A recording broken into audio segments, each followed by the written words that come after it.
बिथांमोना निश्चय मिथिगौ जोंनि मानगोनां बिटिआरनि चिफ प्रमद बर' बिथांनि दैदेननाय बे बिटिआर सरकारा जे लाइमोनफोरखौ बायदि बिथिङाव जौगाहोनो थाखाय गोबां हाबाफारि लादों आरो बिनिनो मोनसे गोनां हाबाफारि दिनै जोंनि बिटिआर ओनसोलाव थानाय मोनफ्रोमबो जोंनि ब्लक कमिटिफ्राव बा ब्लक कमिटिनि गेजेरजों दिनै मोनफा मोनफा समस्थियाव जेसेबांनाखि क्लाबफोर दङ बे क्लाबफोरनो क्रिकेट भलिबल आरो केराम बर्ड बेखौ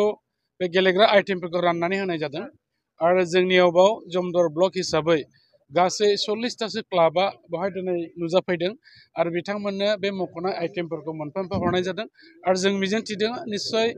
जोंनि बै क्लाबाव जाय बिथांमोनहा गेलेगिरि दङ मोनफ्रोमबो जे गेलेग्रा आइटेम बे आइटेमफोरनि सायाव बिथांमोनहा मोजां गेलेनायनि अभिज्ञताफोर दङ जों नुदों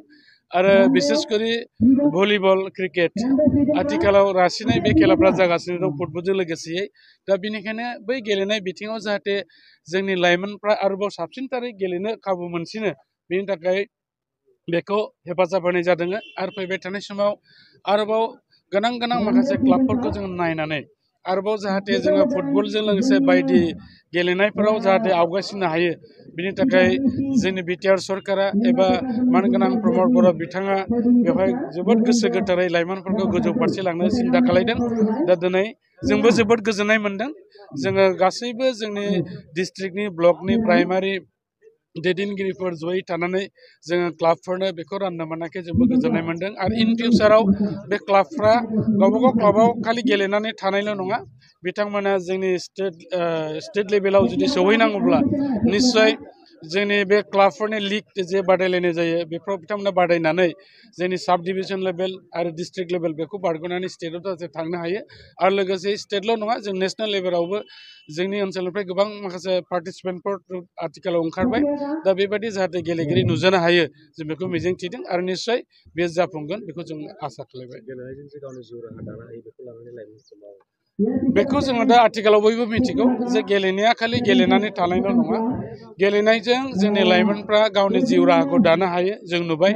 गोबां मानसिफ्रा बेजों साख्रिबो मोननो हाबाय आरो जाय बिथांमोना साख्रि लायाखै गोबां दामि क्लाबफ्राव बिथांमोना इयारलि बिथांमोना सुक्ति जानानै प्राय क्रर थाखा खामायनायखौबो जों नुनो मोनदों गतिके आथिखालाव जोङो फरायनायजों लोगोसे गेलेनाय जे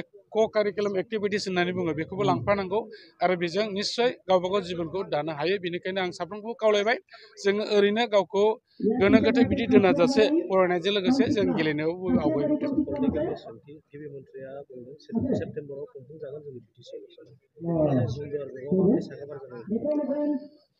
दा बिटिसि इलेक्शना बेयो माला जागोन निस्सय बाव इलेक्शन कमिशनारनिबो बाथ्रा फैगोन थेवब्लाबो जोंनि मानगोनां आसामनि गिबि मन्त्रि डक्टर हिमन्त बिश्व शर्मा बिथाङा हयथ' बियो सेप्तेम्बर अक्ट'बरहालागै जाहैनो हागौ मोनसे इंगित होदों दा बेखौ नोजोर बोनानै जोंनि इउपिपिएल दोलोआ जोंनि मानगोनां प्रमद बर' बिथांनि दैदेननायाव जे बे दोलोआ सोलिगासिनो दङ दा गतिके जोङो आगोलनिफ्राय जों साखाफारा जानानै दङ जे बिटिसि इलेक्शनाव जोङो बेवहाय गोग्गोम आरो गाहामैनो एबा गोख्रोङैनो जोङो बेवहाय पार्टिसिपेट खालामगोन एबा बाहागो लागोन आरो जों मिजिंथिदों जों एबार फैबाय थानाय समाव गोबां आसनफोर देरहानानै जोंनि इउपिपिएल दोलोआ जोङो सरकार दानो हागोननि मोनसे मिजिङाव जों दङ नाथायबा जोंनि गोजौनि दैदेनगिरि बिथांमोनहा जेरैबायदि जायजों क'लिसन सरकारजों सोलिनानै दङ हयथ' फैबाय थानाय समाव सोरजों एलायन जाया बेखौ गासिबो जोंनि गोजौनि दैदेनगिरि बिथांमोना थि खालामगोन नाथायबा जोङो जोंनि समस्थिफ्राव जों साखाफारा जागोन